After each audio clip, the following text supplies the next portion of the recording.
হাঁস এসছে পা দিতে চলেছে মানে স্কুল লাইফে, তাই জন্য সব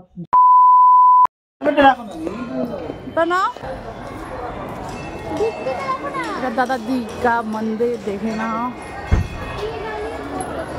टेम्पल गार्डन दादाजी। কৃষ্ণাতে বড় মন্দিরটার থেকে ছোট মন্দিরে এলাম। ছোট মন্দিরে দেখলাম যে একটা কচ্ছপ ঘোরাঘুরি করতো, আগে কিন্তু রাজহাঁস ছিল, এখন এসে দেখলাম যে রাজহাঁসটা নেই। কিন্তু এদিকে যখন ওঠালাম আমার মেয়েকে সিংহে, ওরে বাবা তার কি কান, এত ভয় পেয়ে যায় মানে কি করে। ওদেরকে নিয়ে আসলাম আর আমাদের ছোটবেলাটাও হয়ে গেল এই মন্দিরের মধ্যে।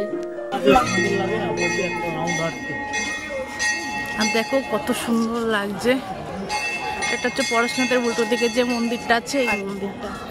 এখন প্রায় অন্ধকার হয় 5টা বেজে গেছে। হাঁস এসছে কোথায়? আর আগে ছিল এই পুকুরে হচ্ছে রাজহাঁসগুলো, কিন্তু রাজহাঁস তো না, এখানে ছোট ছোট হাঁসগুলো ঘোরাঘুরি করছে। আর আমার মেয়ে তাই দেখে দেখো কেমন ঝুঁকি। আর আমরাও মনে করে এরকমই ছোট ছিলাম হয়তো এরকমই করতাম। আর তারপরে চলে গেলাম হচ্ছে পাশে পরশনাথ থেকে বেরিয়ে যে তোমার ডান দিকে একটা মন্দির আছে, রওনা হলাম। আর পাশে ছোট ছোট এই ছোটবেলাকার এই দোলনা, তারপরে হচ্ছে তোমার এই হাওয়াই দেখে না সেই ছোটবেলার কথা মনে পড়ে। আর আমার মেয়ে বড় মেয়ে যেখানেই যাবে সেখানেই কিন্তু এই হাওয়াই মিঠাই খাবে।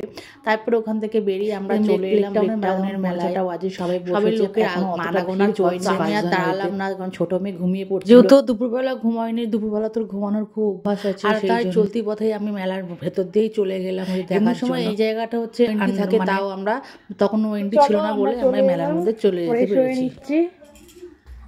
আর আবার একটু যাব হচ্ছে কোথায় বলুন তো, আবার একটু যাব হচ্ছে ছোট মেয়ে কেনাকাটি করতে, স্কুল ব্যাগ, যেহেতু আর 5 দিন পরে হচ্ছে ওর স্কুল জীবন শুরু, নতুন বছরে নতুন স্কুল লাইফে, তাই জন্য সব জোগাড় জান্তি করে দিই। ড্রেস তো হয়ে গেছে, জুতো হয়ে গেছে, এবার টিফিন কারি, জলের বোতল আর হচ্ছে কিছু জিনিস নেওয়া আছে টুকটাক করে। ওর বদমাইশি দেখছো, বদমাইশিটা দেখো তোমরা, বদমাইশিটা দেখো খালি।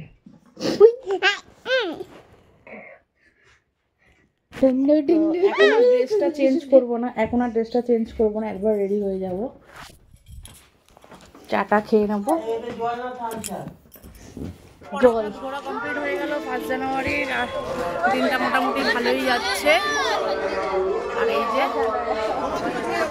চলো আজকের ব্লগটা এখানে শেষ করে দেখা হবে নেক্সট ব্লগে।